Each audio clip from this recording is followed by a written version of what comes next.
Gets the 4th kill from Grimshaw to draw back within 2. Grimshaw gets up so high, she's almost able to hit over the block, and you can just see she's up in the air. She can see the whole court.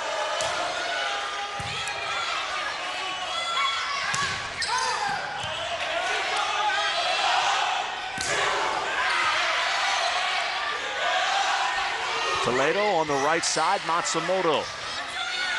Here's Falk. Stuffed. Matsumoto and Murray put up an intimidating block. A great double block. Both girls sealing the block with all 4 hands together. That's what you have to do, and Falk's power just wasn't powerful enough to get through it. A precise pass from Benton, man. The bump set. Brenda Smith with a kill for St. Francis. And there you see Brenda Smith with the lefty whip on that right side. She really has a beautiful swing. Her arms are nice and high and long, and she can just put the ball anywhere she wants. 3rd kill for Smith, but she steps out as Daria Rajai comes in to serve.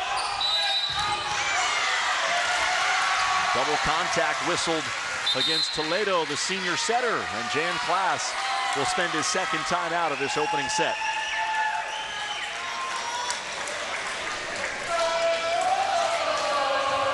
I'll show you the road to the championship for both of these teams. Seacrest Country Day had a very difficult region final match against Evangelical Christian. Those 2 teams are in the same district. Evangelical beat Seacrest twice in the regular season. Stingrays came back to beat them in the district final and then again in the region final. And then got through Lake Worth Christian, the defending 2A state champion, in 4 sets. St. Francis swept each of their first 2 opponents, and then a 4-set victory over Tampa Bay Heat in the state semifinal. Brenda Smith with 25 kills in that semifinal match. She needed only 31 attacks to get 25 kills, 645 her hitting percentage in that semifinal win. That's very impressive, but I can absolutely see how this girl can do it. She's a phenomenal athlete, and she really has such strength of the net. It looks like it comes easy to her in a good way. Out of the timeout. Seacrest Country Day starting to adjust to the roll shots. Arberts can't put it down from the back row. Bayline with the tip, and Sieber's effort goes for naught.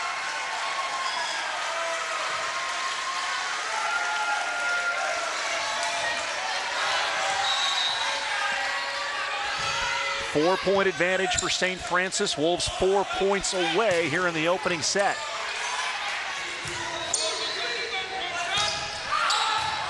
Benton was aggressive from the back row, and the attack was wide.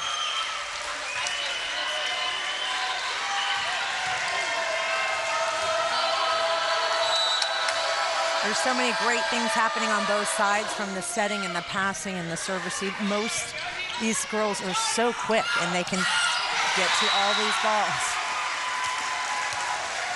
Well, St. Francis clearly in their scouting report discovered that Seacrest Country Day was not covering the middle of the court, because that has been where they have attacked throughout this opening set. You're right, that hole right over the middle blocker.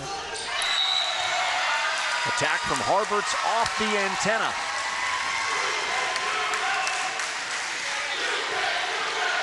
Wolves just 2 points away, 23-18 in favor of St. Francis.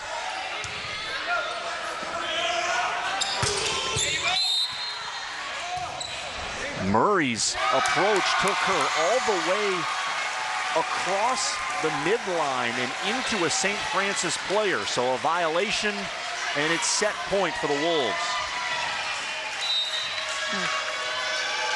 You can see their knees just hitting there. Very makes you. Great play by Piper Matsumoto, using her left hand to swat that tight pass deep into the corner. It was scary watching that replay. Those are the types of situations where you see girls get hurt. I know, I'm a little bit bothered by it, just watching those 2 knees hitting each other, and you go, oh my, my heart sinks for that. I'm glad that it was nothing. Sieber's attempt at a dig over the net and wide. So the opening set goes to the St. Francis Wolves. Program in search of its first ever state championship. Off to a pretty good start. 25-19, St. Francis in the first. St. Francis up 1-0 here in the 3A championship match, 25-19 in the opening set. Excited to be joined by Wolves coach Jesus Montalvo. Coach, give us your assessment of how your team played in that first set. Well, right now, our team played really well. The execution for our defense, that's one of the important parts, like what we talked before. They running our offense with Abby Benton and now with Brandy Smith. I think that was our game plan. It seemed like a lot of the attackers were using off-speed and roll shots and being successful. Was that part of the strategy? Yeah, that's part of the strategy. We try to run out of system, and that worked really well. Coach, thank you very much. We'll let you get back to it. You're welcome. Jesus Montalvo, in his third year as the head coach at St. Francis, trying to guide the program to its first ever state championship. And obviously, he's pleased with the way they played through that first set. And I think a bunch of his players have played for him for a while, and they've all been together, and you can kind of feel that sense of that they look to their coach and just have a lot of respect and want to play for him.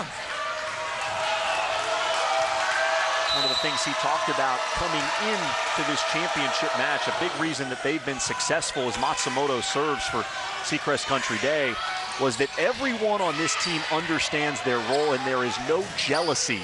And in high school volleyball, that's a trait you hear of for a lot of successful teams and programs.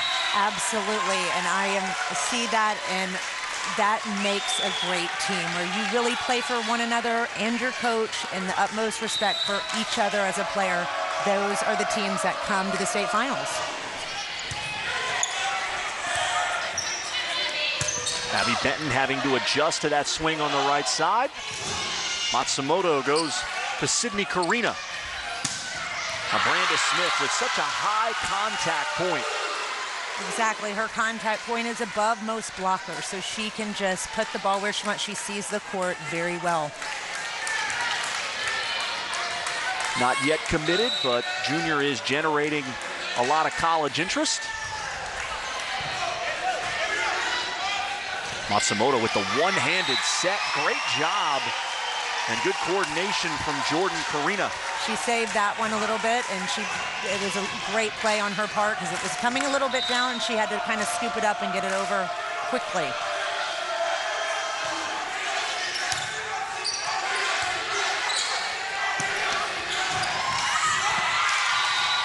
Smith did not make the kind of contact that she wanted to, tried to save the play, and ended up passing it out of bounds.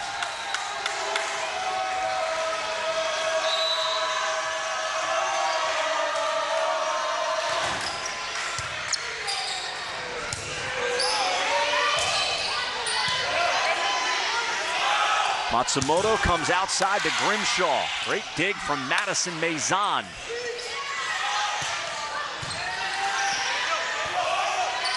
Matsumoto took the first contact. Mazon there again. Matsumoto tries to go toward the back line, and it is just long. Incredible play, rally with Mazon in the backcourt, just taking over. Wow. This is where we see that second set where these girls they're warmed up, they're ready to go, and they are doing some great things. Mazon delivers an ace for first contact from Seacrest Country Day.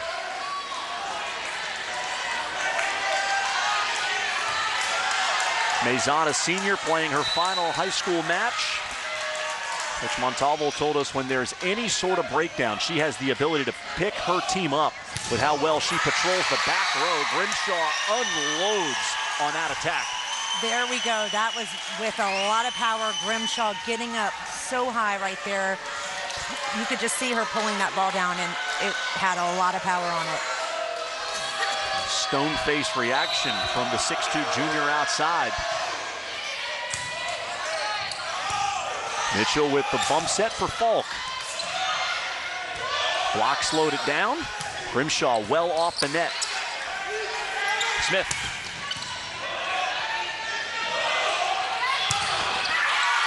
Grimshaw right off the hands of Emily Bayline. And down for a point. Watching Grimshaw attack all over the net, she truly can, any set she can kind of work with. She's one of these kids who can, it doesn't matter where it is, she's gonna put some heat on the ball. 5 kills now for Grimshaw. And Seacrest Country Day with an ace from Jordan Karina.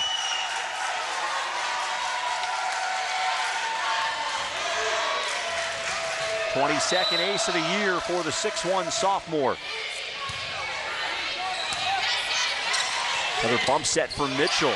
Seacrest Country Day reacting much better to the off-speed shots.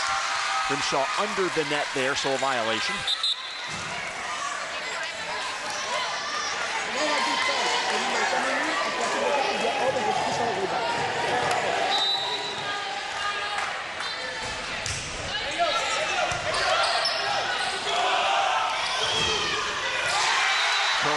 Blocked. Amanda Falk just 5'7". Naturally a setter, but she gets up and shows her blocking prowess. You can see what a great, powerful little, she's up there. Her arms are up just as high. It's almost like watching somebody who feels that they are 6 feet tall. She plays that way. I like it. Abigail Benton well positioned defensively. Sieber a dig for Seacrest Country Day. Benton again, she has been a wizard so far in the back row. Emily Bayline finishes it with a kill for St. Francis. St. Francis really just, you can just see that they are together and talking a lot, lots of communication, a great bump set in that whip right to the deep court. Falk, as you know, the left side being so small, she knows how to put the shots away. Double contact against Seacrest Country Day. And St. Francis outstanding defensively so far. Benton and Mazon picking up seemingly everything in the back row. Karina finds a seam right past the arm of Daria Rajaei.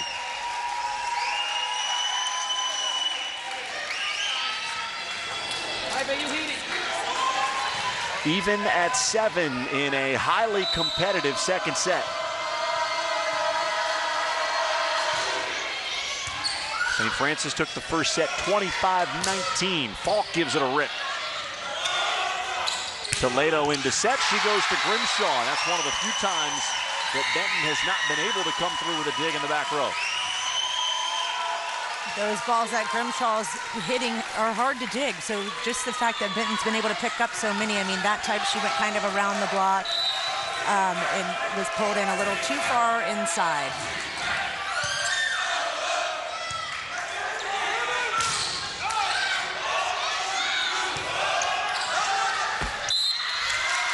Bump set there, didn't give Grimshaw any chance at an attack. I've got to hand it to Falk on the outside, number 9. Every time, and you can tell that she's been coached to do this, she is hitting off the top of the blocker's hands every time in with as much power as she can, but off the top.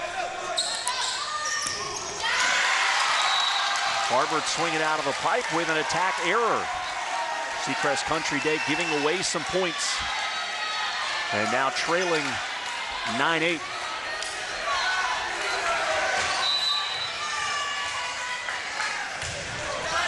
Mentioned Falk, a natural setter. She was in that position before being transitioned to the outside.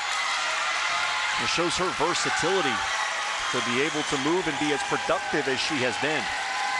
You can really tell that she has been a setter because she can see everything. She reads the ball well, but she also makes the smart hits on the outside. She knows to hit off the top of the hands. Unable to get to that attack from Grimshaw.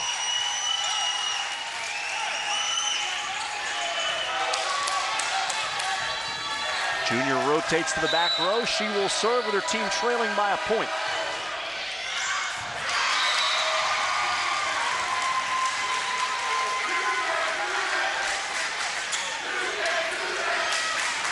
Grimshaw dramatically improved her defense in the offseason so she could play all the way around. What a serve from Emily Bayline. It just dropped as soon as it crossed the tape. That was a strategy right there and a tough serve, and she nailed it with power and right in the spot. The St. Francis program with 3 players who had older sisters play for state championships. One of them, they're wearing number 10 in blue, Abby Benton. She'll join her older sister, Allison Benton, the player on the state runner-up team, along with Paige Stockman and Farah Rajayi. Paige Stockman actually an assistant coach for this St. Francis team. Her younger sister, Meg, along with Abby Benton and Daria Rajayi, hoping to better their older siblings and bring home gold.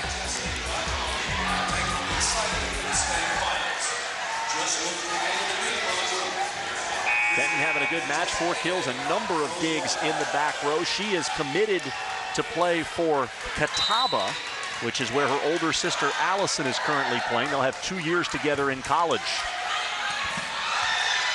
Out of the timeout, Bayline nearly with an ace. Toledo went under the net. A point for St. Francis, and the margin is 4, 13-9 in favor of the Wolves.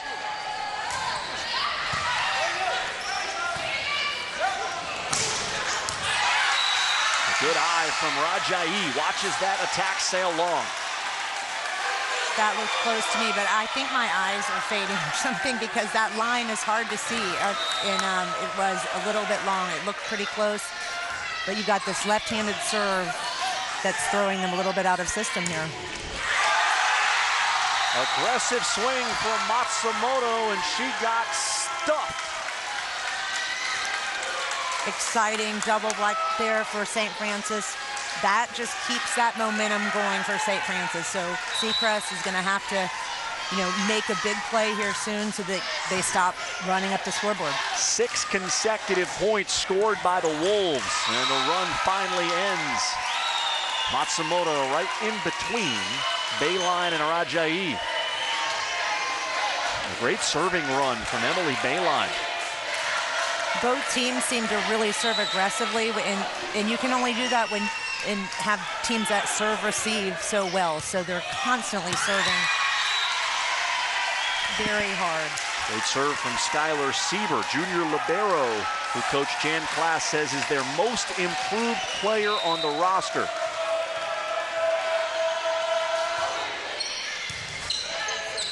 Much better effort that time from Benton. She'll get a chance to swing against a triple block, and it's off the arms of Matsumoto.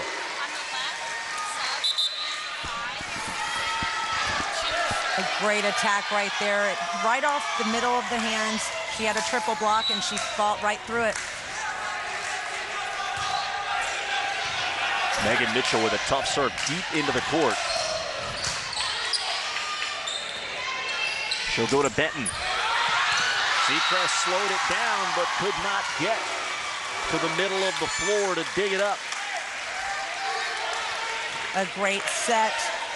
These sets to Benton are really right on, and she's able to put it away, whatever play she's going to make, if it's a hard hit ball or just if she's going to roll shot. It seems to work for St. Francis. Another timeout for Jan Klaas. Now, St. Francis, I think more than anything else, has played mistake-free to build the lead here in the second set. They have. They seem to, I know their coach said they've gotten mentally stronger, and you can kind of see they serve aggressively, but they can pass the ball. The serve receive is where they have to start with that one pass, and they seem to nail it every time. If it's a little bit off, they adjust so well, which is a lot of teams you see they don't adjust well, and I think St. Francis is adjusting to anything and making plays out of it. So even an off pass a little, they're making it work for themselves. So their coach has a lot of energy. And they seem to respond really well. Small contingent has traveled up from Naples in support of Seacrest Country Day against St. Francis, located in Gainesville, just a 45-minute drive from Westport High School. And they have showed up in mass. Brandis Smith back in the front row. And she sends that Harvard's attack right down to the floor. What a great block, high hands. I mean, she was up to her elbows over the net.